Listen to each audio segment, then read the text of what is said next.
All right, everyone. We are now joined by today's NASCAR O'Reilly Auto Parts Series race winner, Shane Van Gisbergen, driver of the number 9 Junior Motorsports Chevrolet.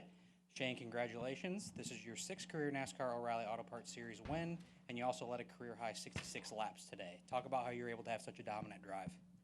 Thank you. Pretty amazing day.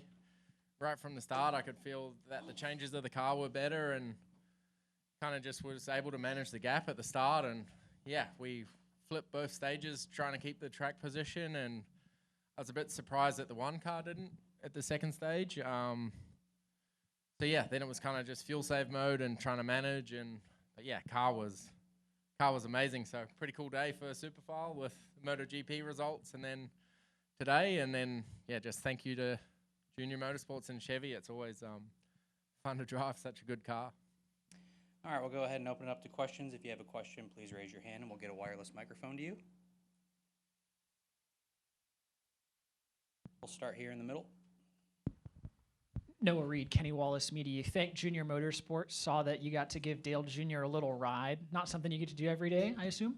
Nah, I haven't done that with him before, and his little daughter, I think it was Nicole in there, and yeah, I wanted to do more skids, but she didn't, so we just cruised to victory lane. But yeah, pretty special to have him in the car and to drive for his team. He's a pretty amazing person, and can see how hands-on and invested he still is in the team. And yeah, you can see how stoked he is for all the guys. It's pretty cool to, yeah, as I said, drive for him, but share those moments with such a cool person and team. And yeah, I love driving for them every chance I get. We'll go up here to Bob in the front. Bob Hockers, Fox Sports. How would you characterize the day? Like, were you pleased with Cup qualifying, even though you weren't on the pole? Nah, my car was pretty subpar, to put it nicely. We definitely need to improve it. It was a bit of a struggle, really. I'm not sure how much Group 1 affected us. Obviously, we were pretty reasonable out of Group 1, and there were some good cars in there. But, yeah, people smoked us in Group 2. So we need to make some improvements. But in the areas we can adjust, we can make big improvements. So, yeah, it's just the magnitude of how much to go. But, yeah, we've had bad cars before and made them come alive on Sunday, and pretty confident my guys can make it better. And yeah, should be a bit of fun trying to move forward. Do they know what to improve, or do you have to go, or does, obviously they couldn't really touch the car until tomorrow morning, so like now do you have to go and talk to them? No, I was able to download as much as I could, and especially not getting the pole gave us a bit more time. But yeah, I try and do it straight away because I forget after doing another whole race. I forget what happened. So yeah, I gave as much detail as I could earlier today. Yeah. We'll go here in the middle. Brian Twine, Bleacher Nation for Motorsports Media. Shane, over that last run, it seemed like you and Connor were kind of swapping fastest lap times. So I guess how much of that run were you saving? And is there anything that you can take away from this race in terms of Connor's strategy by not flipping the stages and transfer it over into the Cup race tomorrow? Yeah, it was interesting.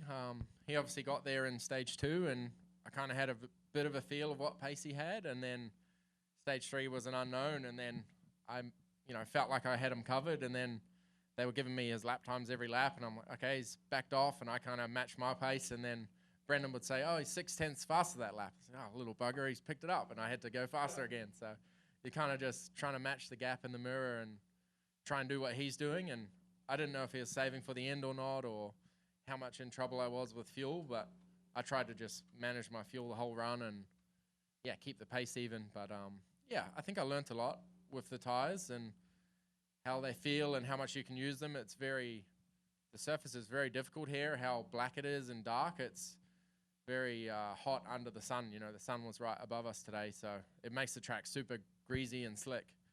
So, yeah, it's worthwhile learning how to manage the tires for sure.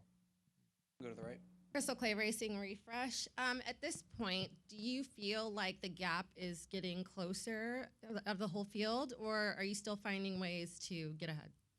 I think it's a bit of both, yeah. I certainly feel everyone's really good, and they always have been, but I'm learning too. Like, I'm learning what I want from the O'Reilly car and also my Cup car. I'm developing that to be more to my style as well. So, yeah, hopefully I'm improving as well as much as they're catching up, I guess, yeah. Do we have additional questions for Shane? Go here in the middle. A lot of drivers will call Sonoma a rhythm racetrack. You've won here plenty of times now. I'm just curious, of the tracks you've raced on, where does Sonoma rank road course wise, and what makes it fun for you? It's certainly up there. Yeah, it's a really good track and rewarding when you're in sync with the car. And I've had it every year I've come here in whatever class I was racing. I've had some really good cars, and that Cup car I had last year was excellent. But yeah, once you get out of rhythm from 7 all the way down the hill, it's hard to recover. You really need to be precise and have a car that can change direction well. So yeah, when you get it right and you're driving well, it's one of the best driving experiences you can have. Any final questions for Shane? Not to relive a bad memory, but last week you were subject to a wreck that wasn't of your own doing. So does that present you some trepidation in your strategy and trying to maintain like track position out front instead of potentially like flipping and then winding up being in the pack on a restart? Yeah, I mean, that's always the tough thing. You want to score stage points, but then you can bury yourself in the pack. So you can't really strategize around it. You got to, I mean, we were at the front of the pack last week and it happened, so it's just one of those things. It's racing, and in the Cup Series, it's crazy every restart and every big moment like that. Everyone's fighting for everything they can get. So you kind of just got to manage it yourself, and it's risk versus reward as always. All right, well, Shane, thanks for joining us. Congratulations and good luck tomorrow. Thank you.